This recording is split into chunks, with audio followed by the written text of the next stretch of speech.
In this video, we're going to look at how to convert an existing Dynamo graph for use in Dynamo Player with user inputs, outputs, annotation, and thumbnails. That in mind, we are in the Revit Advanced Sample project in Revit 2023, and we have a Dynamo Player randomized planting graph available in the dataset linked below. So this graph, it takes an input surface. So if I just go into Revit and I draw a floor element, I like to use floor elements quite a bit for things like this because I can place them wherever I want. So I'll place a floor over in the side. And in Dynamo, I can select that face, press run, and we'll get planting placed on that floor element randomized. One of the inputs is the select face input to be able to select that face to host the plants onto. We have an additional input that allows us to select different planting instances to use as the family types for this randomization. We have a number slider that allows a density. So if I were to slide this down and press run, it's a little more tightly packed and so on. We have another number slider for the number of plants. So if I slide that, we'll see more plants on the surface. And we have a final slider that is just a randomization seed, which allows us to iterate through different planting scenarios. So given all the planting instances, we will give you different options of planting types to be used. So at this time, this works really well in Dynamo UI, the full Dynamo UI, and we are able to iterate through a lot of different options. Within this graph, there is a completed version linked below in the dataset, and it has notes for all of these groups and what they're doing. It does make use of one custom package, so if we navigate to extensions, show workspace references, we will see that we are using a custom package called Rhythm for this Dynamo graph. So you will have to install Rhythm for this to be able to work. I'm going to close that, and we'll go ahead and press run one more time, and we're good. In this case, if we want to use this graph in Dynamo Player at this time, we need to go ahead and change all of the nodes that we want users to interact with into inputs. We're able to do this by right-clicking on the node and changing it to is input. I'll go ahead and save this graph, and we'll open this up in Dynamo Player. Dynamo Player is accessible in the Manage tab, the Visual Programming panel, and the Dynamo Player icon.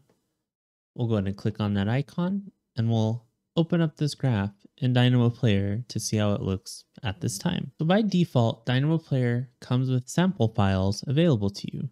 These are located in the Autodesk Samples folder, and there are several to choose from.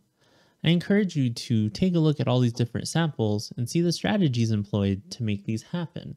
You can edit any of these samples by clicking on the little pencil icon, or you can modify them by clicking on the sample itself. It will take you to a dialog that allows you to work with the inputs of the sample and run it on your current file. At this time, we can go ahead and add a folder, my sample Dynamo graph, which once again is included in the dataset. I have it saved on my desktop at this time. In this case, I have it in a folder called Dynamo. So I'll just map to that folder. We'll see the new folder appear in the dialog, and we can click the X icon to back out of that dialog. In this case, my Dynamo folder is here, and we'll see that I have one other graph available in that folder. This is a camera placement optimization that's made to work with generative design. It is located in a dataset linked in another blog post, which we'll link below, and it allows you to work with linked models and place a camera optimized within a space. My current graph is this randomized planting begin. If we click on this graph, we'll see that all of our input showed up for us to be able to modify. So if you knew which input was which, you can currently use this graph to do quite a few things. In this case, let's go ahead and delete all this planting. This planting's left over from a previous run, and we'll go ahead and make sure we have the correct face selected, and we'll hit run. So now I have randomized planting happening. If I hit undo in Revit and I change the number of plants, which I think is right here, and we hit run, we'll get more plants placed. As you can see, this is not an ideal interaction. We have sliders named integer slider, number slider, nothing specific at this time. we need to go ahead and fix that to make this a nicer user experience for our users in Dynamo Player. We can go ahead and click on this pencil icon to edit the graph in Dynamo. And what we're going to do is we're going to go ahead and rename all of these nodes to where they make a bit more sense. I'll minimize Dynamo Player for now. In this case, this select face node will be named select host face. We marked all these as input earlier, so we don't even have to mess with that at this time. For the elements by category node, we want to tell the user to select planting instances to use. So we'll rename all these nodes to make more sense. This first slider is the density. So I mentioned that earlier, that this will control how tightly packed all the elements are once they're placed. Our second slider is for an amount of plants. So how many plants do we want to place? And our third slider is simply a randomization seed, which allows us to iterate through different planting types and place those randomized. We'll go ahead and click save. And back in Dynamo Player, if we click on the file, we'll see that this change carried through. At this time, we are able to have Dynamo open and Dynamo Player, so we can start to see this interaction really well. Let me go ahead and tile my windows a little bit better. Now we can see that we have our graph open with our inputs visible. These make a lot more sense for our end user now because we can start to indicate what each input is doing. We can take this a couple steps further though. As you can see, at this time they are sorting alphabetically, so sort nodes alphabetically is available under the ellipses button. If we deselect that, it will sort them by the order of creation. So that is something to keep in mind.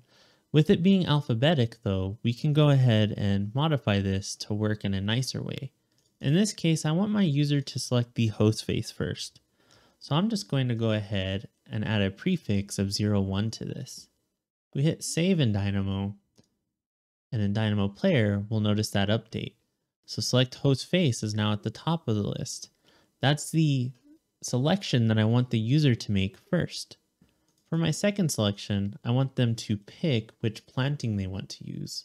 So I'll go ahead and name that too. Dynamo Player will update as well.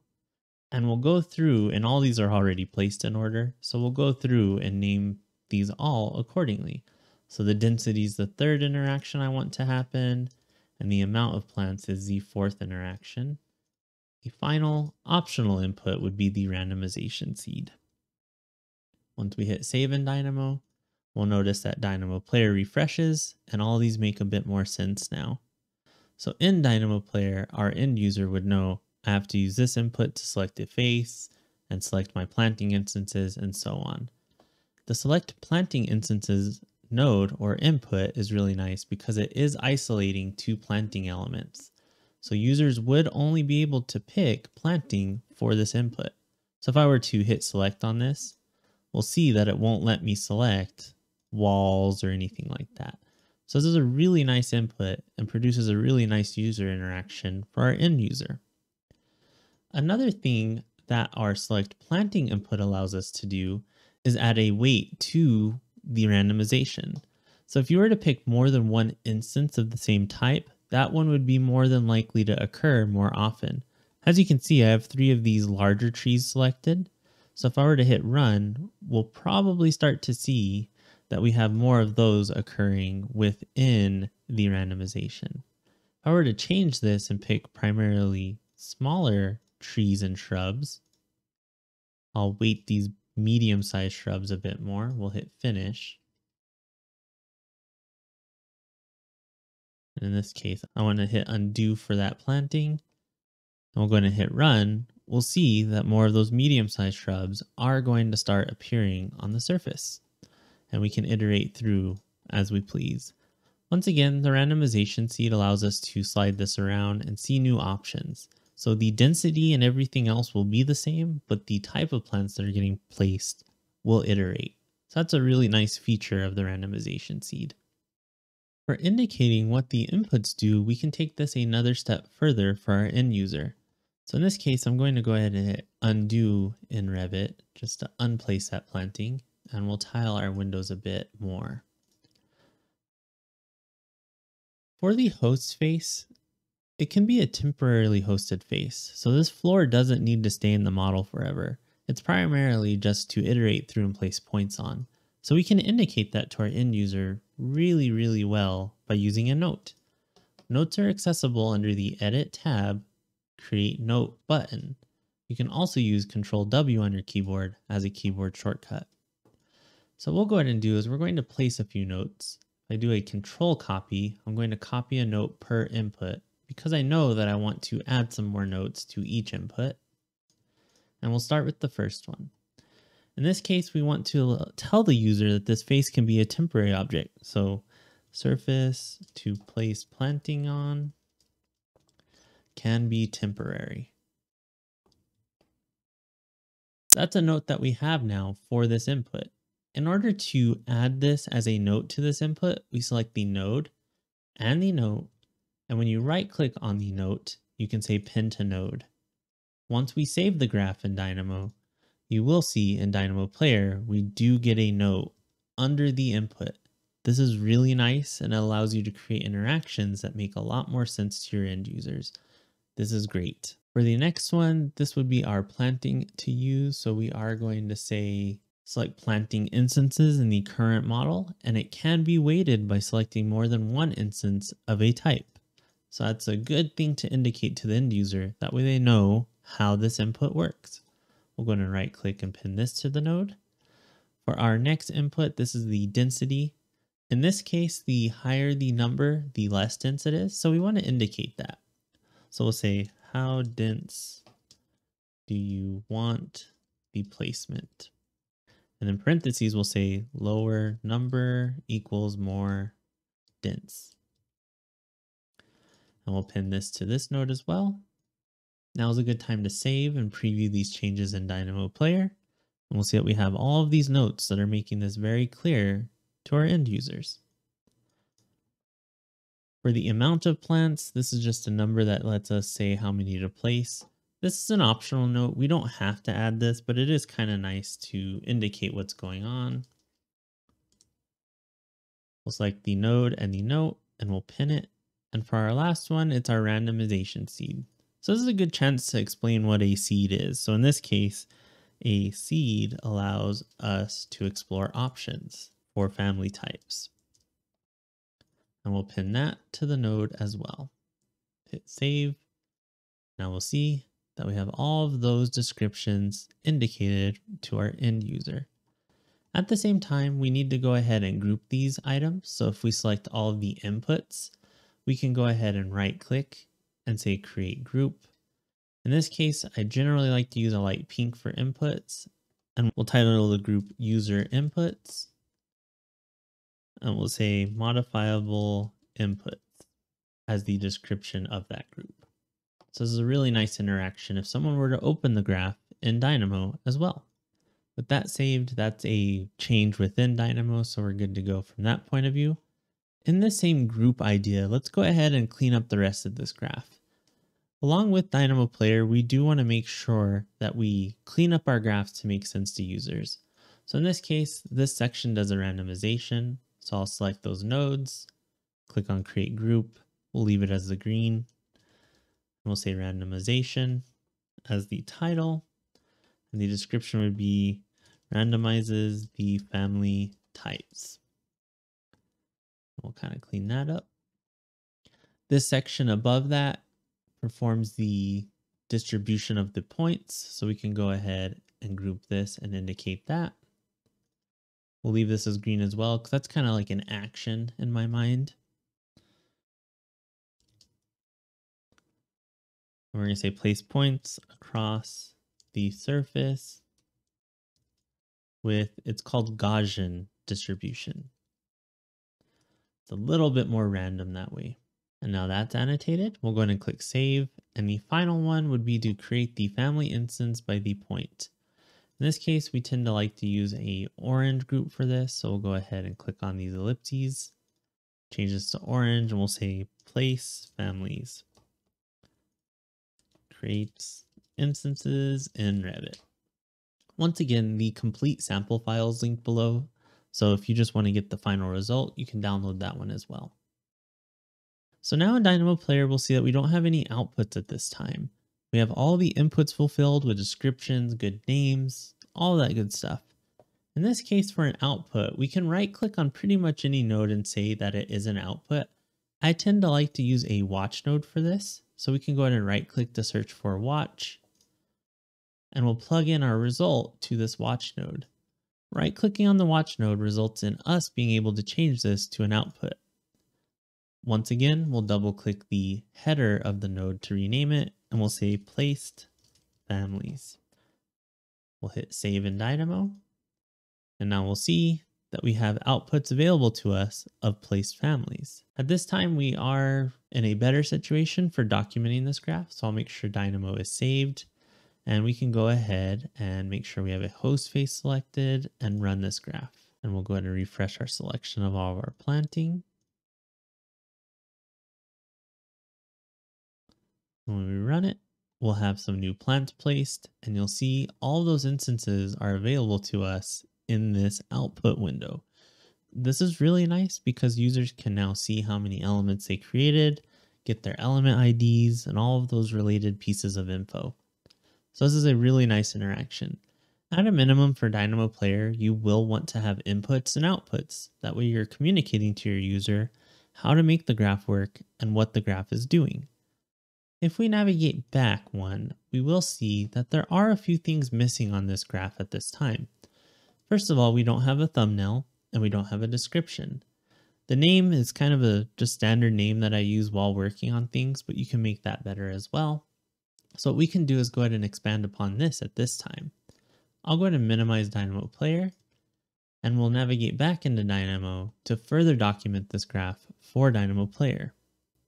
In order to add the thumbnail and the description of the graph, we need to navigate to another menu within Dynamo. In Dynamo, if we click on this extensions menu, we have a few different options in here. We have an option in here called Show Graph Properties. If we click on this, we'll get a new dialog on the right corner of Dynamo that allows us to enter these values. In this case, we can add a description. So this one would be something like places planting with a random distribution on a surface. For the thumbnail, in the dataset, I do have a thumbnail included, so we'll go ahead and use that. And in order to add the thumbnail, we can just go ahead and drag and drop this right onto the image, or you can click on that dialog to get a file browser dialog. In this case, this one's pretty simple. It says planting placement and shows a tree and a shrub. You can make this whatever you'd like.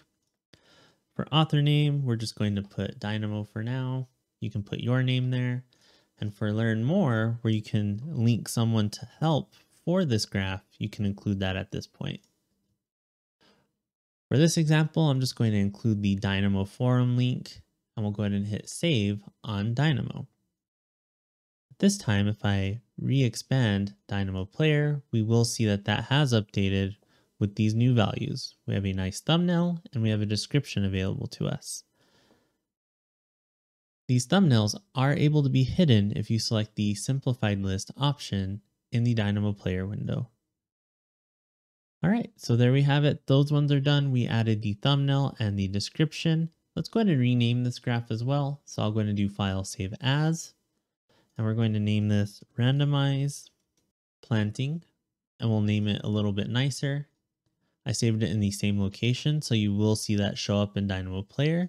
And I'll go ahead and remove the previous version that was a less than ideal name. So I just deleted that right in Windows Explorer, and we'll see that disappear within Dynamo Player. So I'll go ahead and hit delete, and that disappears right away. So now if we close Dynamo, I'll go ahead and click no. We do have our graph available. We'll hit undo in Revit. That way we can undo those planting placements. And we now have our graph with all the inputs named correctly with descriptions. We have all of these pieces of info available to us. It has a description, the author, and the URL, which would allow someone to learn more about this graph. This is really nice because you can link to a wiki article or a video or something like that. In this case, we'll go ahead and pick this face one more time. We'll select the planting that we want to place, and I want to place some of these smaller items. You can also use a crossing window for this selection, which is nice.